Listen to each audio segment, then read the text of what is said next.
Hello दोस्तों, channel में आपका फिर से स्वागत है। हम जिस पहली स्ट्रैटेजी पर चर्चा करने जा रहे हैं वो ब्रेकआउट्स है।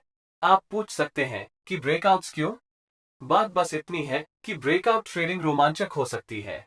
कीमत जल्दी से आपके फेवर में हो जाती है और ऐसा लगता है कि आप एक लहर की सवारी कर रहे हैं और साथ ही बहुत सारा पैसा कमा रहे हैं। हालांकि इसके विपरीत ब्रेकआउट ट्रेडिंग काफी पेनफुल भी हो सकती है। उदाहरण के लिए आप देखते हैं कि प्राइस रेजिस्टेंस से ऊपर ब्रेकआउट हो रही है। बनने वाली कैंडल बड़ी और बुलिश होती है और आपको तुरंत फियर ऑफ मिसिंग आउट हो जाता है, इसलिए आप लॉन्ग ट्रेड लेने का फैसला करते हैं।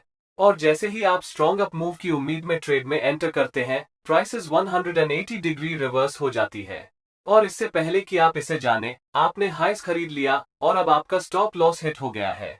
और यदि आपने स्टॉप लॉस ऑर्डर नहीं दिया है तो आप देखेंगे कि आपका अकाउंट ब्लीड कर रहा है। मुझे उम्मीद है कि आप में से कुछ लोगों के साथ ऐसा हुआ होगा। ये हमें एक महत्वपूर्ण प्रश्न पर लाता है। मैं हाई प्रोबेबिलिटी वाले ब्रेकआउट ट्रेड्स के लिए कैसे फिल्टर करूं और कैसे पता करूं कि किन ट्रेड्स से बचना है? हमने इस प्राइस एक्शन कोर्स के 6th एपिसोड में ब्रेकआउट्स और रिवर्सल ट्रेड्स को गवर्न करने वाले बेसिक आइडियाज के बारे में बात की है। मैं चाहता हूं कि आप लोग पहले उस वीडियो को देखें, क्योंकि ये वीडियो एपिसोड 6 में सीखी गई कॉन्सेप्ट्स का एक कंटिन्यूएशन होगा। और इस कॉन्सेप्ट को पूरी तरह से समझने के लिए उस एपिसोड को पूरी तरह से देखें और फिर इस वीडियो को देखें। ठीक है, एक ब्रेकआउट तब होता है जब कीमत एक पर्टिकुलर लेवल से आगे बढ़ जाती है। ये केवल कोई रैंडम लेवल्स नहीं, बल्कि एक लेवल ऑफ इंपॉर्टेंस या एरिया ऑफ वैल्यू होना चाहिए। एरिया ऑफ वैल्यू सपोर्ट या रेजिस्टेंसेस, ट्रेंड लाइंस या मूविंग एवरेजेस से कुछ भी हो सकता है। ब्रेकआउट ट्रेडिंग का आइडिया ट्रेड्स में एंटर करना है जब प्राइस मोमेंटम आपके फेवर में हो। हालांकि शेयर बाजार में कोई भी सिस्टम परफेक्ट नहीं है। इसे ध्यान में रखते हुए आइए पहले ब्रेकआउट ट्रेडिंग की पॉजिटिव्स और शॉर्टकमिंग्स पर चर्चा करें। मैं इसके प्रोज और कॉन्स के बारे में डिस्कशन करूंगा। सबसे पहले ब्रेकआउट ट्रेडिंग के बेनिफिट्स के बारे में बात करते हैं। Number 1, breakout trades limited risk के साथ आते हैं, जिसका अर्थ है कि कई इंस्टेंसेस में ब्रेकआउट ट्रेड्स एक कंसोलिडेटिंग मार्केट फेज के दौरान होते हैं। इसलिए इनिशियल स्टॉप लॉस जो हम अपने ट्रेडों के लिए रखते हैं वो पैटर्न के कंप्रेशन या मार्केट एंट्री के लिए उपयोग की जाने वाली प्राइस रेंज के अनुसार रिलेटिवली स्मॉल होगा। इसके अलावा ट्रेड्स की फेलियर की कंफर्मेशन तेजी से हो सकती है, जो जल्दी ओपन पोजीशन से बाहर निकलने का अवसर प्रदान करती है, जिसका सीधा सा अर्थ है कि यदि ट्रेड हमारे फेवर में नहीं जाता है तो प्राइसेस तुरंत रिवर्स हो जाएगी और हमारे स्टॉप लॉस पर पहुंच जाएगी और हमें ट्रेड पूरा होने के लिए पूरे दिन इंतजार नहीं करना पड़ेगा। और ब्रेकआउट ट्रेड से जुड़े रिवॉर्ड टू रिस्क भी बहुत बेहतर है, ताकि आप अपने स्टॉप लॉस को उसी के अनुसार कंट्रोल कर सकें। दूसरा फायदा यह है कि प्राइस मोमेंटम आपके फेवर में है। यदि कोई ब्रेकआउट ट्रेड सक्सेसफुल होता है तो बड़ा लाभ संभव है। तो एक मजबूत ट्रेंड पर जल्दी एंट्री करना एक प्रॉफिटेबल सिचुएशन साबित हो सकती है। तीसरा फायदा ट्रेड मैनेजमेंट है, जिसका अर्थ है कि मार्केट में एंट्री और एग्जिट्स आमतौर पर प्रीडिफाइंड होते हैं। ट्रेड से पहले ही स्टॉप लॉस और प्रॉफिट टारगेट्स की पहचान की जा रही है, जिससे हमारा एकमात्र काम स्टॉप लॉस और टारगेट रखना है और उनमें से किसी एक के हिट होने की प्रतीक्षा करना है। अब बात करते हैं डिसएडवांटेजेस की। नंबर 1, फॉल्स ब्रेकआउट्स हैं। False breakouts breakout trading approach का एक अनअवॉइडेबल हिस्सा है।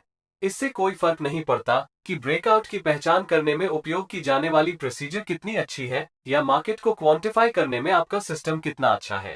कई मामलों में एक सिग्नल रिलायबल प्रतीत हो सकता है, लेकिन इसमें मार्केट पार्टिसिपेंट्स की इंटेंडेड पार्टिसिपेशन की कमी होगी, जो ब्रेकआउट की सफलता के लिए एक आवश्यक फैक्टर है।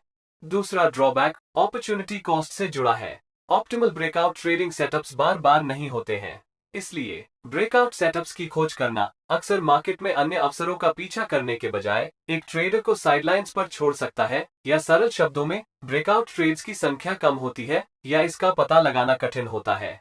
विभिन्न ब्रेकआउट ट्रेडिंग टेक्निक्स पर चर्चा करने से पहले ये समझना हमेशा बेहतर होता है कि ब्रेकआउट्स का ट्रेडिंग कैसे न करें। आइए बात करते हैं कि आपको ब्रेकआउट ट्रेडिंग से कब बचना चाहिए। सबसे पहले आपको किसी ट्रेंड के अगेंस्ट ब्रेकआउट्स का ट्रेडिंग नहीं करना चाहिए।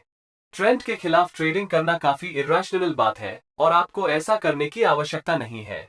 हमने फेमस कोट सुनी है, a trend is your friend until it bends.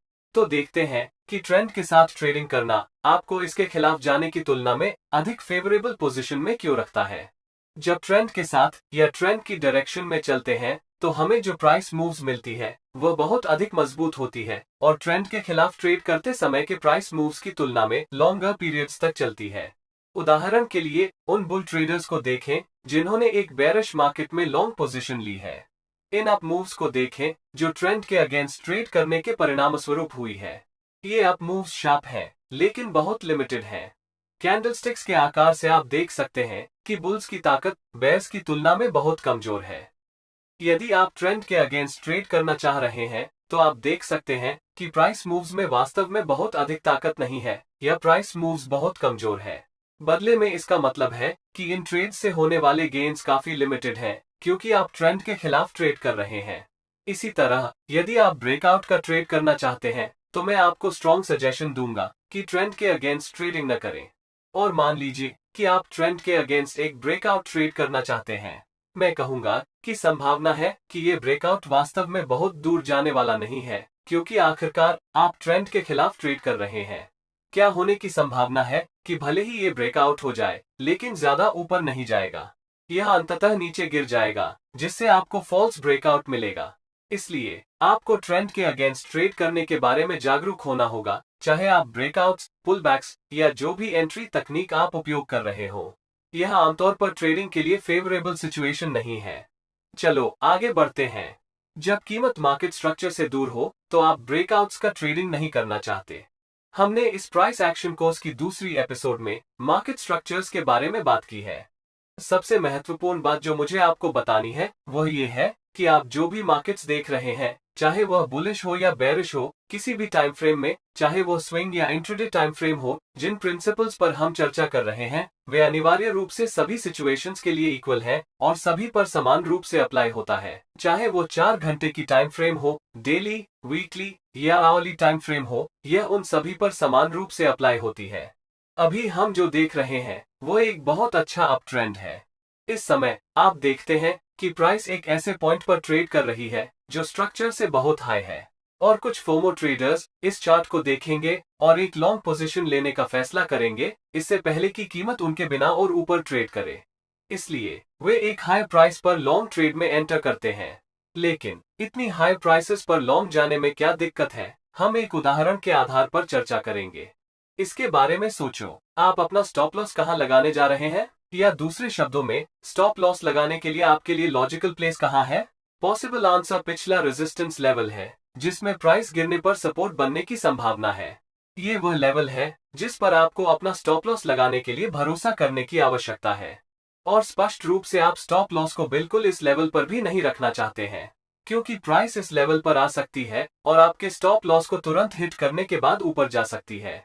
तो संभावना है आपको अपने स्टॉप लॉस को रेजिस्टेंस के नीचे कहीं रखना होगा क्योंकि इस मामले में रिस्क के लिए कम से कम 1:1 रिवॉर्ड प्राप्त करने के लिए प्राइसेस को आपके फेवर में कम से कम उतनी ही दूरी तय करनी होगी जितनी कि आपके स्टॉप लॉस हैं। जैसा कि आप देख सकते हैं, एक बड़ा स्टॉप लॉस होने से आपको एक खराब रिवॉर्ड टू रिस्क मिलता है। इसलिए मैं आपको ब्रेकआउट ट्रेड करने के लिए डिस्करेज करूंगा जब प्राइसेस मार्केट स्ट्रक्चर से बहुत दूर है, इस कारण से कि आपको एक बहुत बड़ा स्टॉप लॉस होना चाहिए और इसके परिणामस्वरूप आपको रिस्क के लिए बहुत कम रिवॉर्ड मिलता है।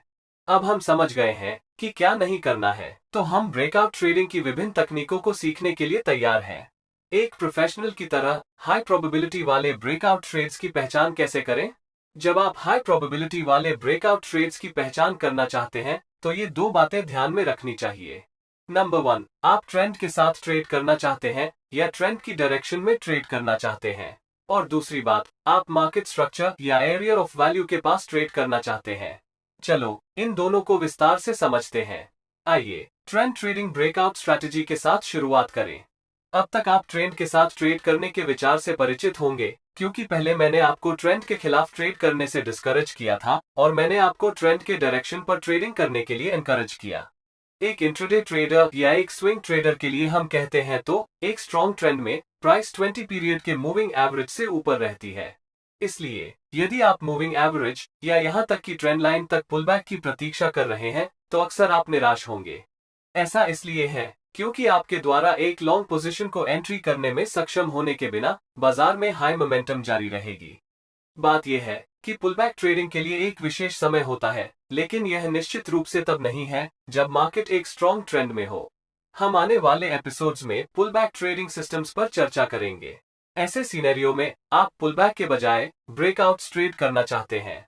इस ब्रेकआउट ट्रेडिंग स्ट्रैटेजी को ट्रेंड ट्रेडिंग ब्रेकआउट कहा जाता है। यहाँ आप बाजार के ट्रेंड के टाइप के आधार पर या तो स्विंग हाई या स्विंग लो के ब्रेक का ट्रेड कर सकते हैं। आइए एक उदाहरण से समझते हैं कि ये कैसे काम करता है। मान लें कि बाजार एक मजबूत ट्रेंड में है और प्राइस 20 पीरियड मूविंग एवरेज का रिस्पेक्ट करती है। इस ट्रेड का आइडिया प्रीवियस स्विंग हाइस के ऊपर ब्रेकआउट्स खरीदना है। आप देख सकते हैं कि प्राइसेस कंसोलिडेट हो गई है और ऊपर ब्रेकआउट हो गई है। प्राइस एक फ्लैग पैटर्न बनाने जैसा दिखता है, तो आप संभवतः ब्रेकआउट्स पर एक लॉन्ग ट्रेड कर सकते हैं। इस मामले में आपके फेवर में एक ट्रेंड है, इसलिए ट्रेंड की डायरेक्शन में ब्रेकआउट का ट्रेड करना उचित है। ऐसा करने से आप ट्रेड को आपके फेवर में काम करने की लाइक्लीहुड बढ़ा देंगे। इस ट्रेड के लिए सबसे अच्छी एंट्री ब्रेकआउट कैंडल हाइस के ऊपर होगी। अंतिम चीज जो आपको करनी है वो इस पोजीशन से एग्जिट करने की योजना है। नंबर 1, जब आप गलत हो तो एग्जिट करना है। यह आपके स्टॉप लॉस को रेफर करता है। आपको खुद से पूछना चाहिए, अगर बाजार मेरे खिलाफ चलता है तो मैं चार्ट के किस पॉइंट पर ट्रेड से एग्जिट हो जाऊंगा। एक गाइडलाइन के रूप में आपका स्टॉप लॉस उस लेवल पर होना चाहिए जहां प्राइस पहुंचने पर आपके ट्रेडिंग सेटअप को इनवैलिडेट कर देगा। इसका सीधा सा मतलब है कि आपको अपना स्टॉप लॉस उस लेवल पर रखना होगा जो आपको लगता है कि आपके द्वारा लिए गए ब्रेकआउट ट्रेड को इनवैलिडेट कर देगा।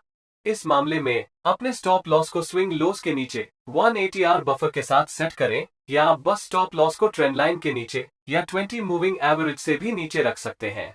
दूसरा एग्जिट तब होता है जब आप सही होते हैं। क्या होगा अगर बाजार आपके फेवर में चलता है, तो आप अपने ट्रेड से कैसे बाहर निकलेंगे? ये टारगेट निर्धारित करने के बारे में है। मेरा सजेशन ट्रेंड की सवारी करना है, जिसका अर्थ है कि कीमत के और भी बढ़ने की अच्छी संभावना है।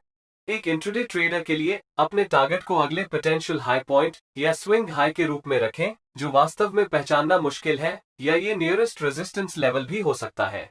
एक स्विंग ट्रेडर के लिए मैं ट्रेंड की राइड करने के लिए कहूंगा, और केवल तभी ट्रेड से बाहर निकलना जब प्राइस 20 पीरियड मूविंग एवरेज से नीचे क्लोज हो जाती है, या जब मार्केट स्ट्रक्चर से बाहर हो जाता है। स्ट्रक्चर से मेरा मतलब इस पर्टिकुलर केस में अप ट्रेंड से है। जब बाजार एक हायर हाई या हायर लो बनाना बंद कर देता है, तो ये ट्रेड से बाहर निकलने का समय होता है। आप उचित मॉडिफिकेशंस के साथ डाउन ट्रेंड के लिए समान एंट्रीज और एग्जिट्स रख सकते हैं। दूसरी स्ट्रैटेजी पर चलते हैं, जिसमें मार्केट स्ट्रक्चर या एरिया ऑफ वैल्यू के पास ट्रेडिंग करना शामिल है। इससे पहले हमने चर्चा की है कि जब प्राइस मार्केट स्ट्रक्चर से बहुत दूर होती है, तो इसका वास्तव में कोई मतलब नहीं होता है, क्योंकि आपका स्टॉप लॉस इतना बड़ा है और आपको रिस्क के लिए बहुत खराब रिवॉर्ड मिलेगा। लेकिन क्या होगा यदि आप ब्रेकआउट्स का ट्रेड कर रहे हैं जब प्राइस मार्केट स्ट्रक्चर के करीब है? इस उदाहरण में आप रेजिस्टेंस का एरिया देख सकते हैं। जैसा कि आप जानते हैं कि मार्केट में रेजिस्टेंस एक ऐसा एरिया है जहां संभावित रूप से सेलर्स आएंगे या जहां सप्लाई डिमांड से अधिक है। कीमत ने रेजिस्टेंस के एरिया का टेस्ट किया और फिर प्राइस ब्रेकआउट हो गई और रेजिस्टेंस के ऊपर क्लोज हो गई। ये रेजिस्टेंस का ब्रेकआउट है जो स्विंग हाइस के ब्रेकआउट से थोड़ा अलग है। क्योंकि रेजिस्टेंस चार्ट्स में अधिक रिस्पेक्टेड एरिया है, इसलिए ट्रेड्स की सफलता की संभावना अधिक होती है। यदि आप अभी एक लॉन्ग ट्रेड करना चाह रहे हैं, तो अपना स्टॉप लॉस लगाने के लिए लॉजिकल लेवल कहां है? इसका उत्तर स्टॉप लॉस को इस previous resistance turn support level से नीचे रखना होगा। आप अपने स्टॉप लॉस को प्रीवियस रेजिस्टेंस के नीचे कहीं रख सकते हैं। तो ये पहले के मामले की तुलना में बहुत टाइटर स्टॉप लॉस है। ज्यादा टाइट स्टॉप लॉस के साथ आपको रिवॉर्ड टू रिस्क बेहतर मिलेगा, क्योंकि आपको प्रॉफिट देना शुरू करने के लिए प्राइस को आपके फेवर में बहुत अधिक मूव करने की आवश्यकता नहीं है। यह आपको अधिक फेवरेबल रिवॉर्ड टू रिस्क देता है, क्योंकि आपका स्टॉप लॉस बहुत टाइट है। और आपके पास अधिक टाइटर स्टॉप लॉस क्यों है? ऐसा इसलिए है क्योंकि आप मार्केट स्ट्रक्चर के बहुत करीब ट्रेड कर रहे हैं, जब पिछले उदाहरण की तुलना में जहां मार्केट स्ट्रक्चर बहुत दूर थे और उस सिनेरियो में ट्रेड करने का कोई मतलब नहीं है। ट्रेड कब करना है, इसकी पहचान करना उतना ही महत्वपूर्ण है जितना कि ट्रेड कैसे करना है। मार्केट स्ट्रक्चर के पास ब्रेकआउट ट्रेडिंग को 3 टाइप्स में क्लासिफाई किया जा सकता है। सबसे पहले बिल्डअप के साथ ब्रेकआउट ट्रेडिंग है, दूसरा रेजिस्टेंस लेवल में हायर लोज है, और तीसरा टाइप सपोर्ट लेवल में लोअर हाइज है। आइए पहले टाइप से शुरू करें, जो कि बिल्डअप के साथ ब्रेकआउट ट्रेडिंग है। एक बिल्डअप मूल रूप से प्राइस कंजेशन या कंसोलिडेशन या एरिया ऑफ वैल्यू के पास एक टाइट रेंज है। आप फॉलोइंग तरीके से बिल्डअप के बारे में सोच सकते हैं। बहुत सारे ट्रेडर्स रेजिस्टेंस पर प्राइसेस को कंसोलिडेट करते हुए देखेंगे और ये ट्रेडर्स रेजिस्टेंस पर या कहीं रेंज के बीच में एक शॉर्ट ट्रेड करेंगे और वे अपने स्टॉप लॉस को रेजिस्टेंस के ऊपर रखेंगे। वे ऐसा इसलिए करेंगे क्योंकि रेजिस्टेंस लेवल पर शॉर्ट जाने में समझदारी है। लेकिन इस पर गहराई से विचार करें, यदि प्राइस रेजिस्टेंस पर कंसोलिडेट हो रही है तो ये वास्तव में आपको क्या बताता है? आप जानते हैं कि रेजिस्टेंस एक पोटेंशियल एरिया है जहां सेलर्स आ सकते हैं और प्राइस को और नीचे गिरा सकते हैं। लेकिन इस उदाहरण में प्राइस रेजिस्टेंस के एरिया में कंसोलिडेट हो रही है। सेलर्स कहां हैं? वे कीमत क्यों नहीं गिरा रहे हैं और ऐसा क्यों है? सेलर्स कीमतों को कम क्यों नहीं कर रहे हैं? इसका कारण इन दो चीजों में से एक हो सकता है। या तो वहां कोई सेलर्स नहीं है जो बेचने में इंटरेस्ट रखते हैं, या रेजिस्टेंस पर समान रूप से स्ट्रॉन्ग बायर्स हैं। कोई भी सिनेरियो हो, चाहे वह नंबर 1 हो, कोई सेलर्स नहीं है, या नंबर 2 समान रूप से स्ट्रॉन्ग बायर्स हैं। यह उन ट्रेडर्स के लिए अच्छा नहीं लग रहा है जो शॉर्ट ट्रेड्स कर रहे हैं। इसके अलावा रेजिस्टेंस लेवल के ऊपर कंसोलिडेट हुआ स्टॉप लॉस ऑर्डर्स का क्लस्टर स्मार्ट मनी या बड़े प्लेयर्स के लिए वास्तव में रेजिस्टेंस ब्रेकआउट के लिए प्रोत्साहन पैदा करेगा, ताकि वे रेजिस्टेंस के ऊपर मार्केट को ले जाने के लिए in by stop loss orders का लाभ उठा सके। मेरा कहना यह है कि जब आप रेजिस्टेंस पर कंसोलिडेशन देखते हैं या बेसिकली रेजिस्टेंस के एरिया के ठीक सामने बिल्डअप होता है, तो ये बुलिश स्ट्रेंथ का संकेत है।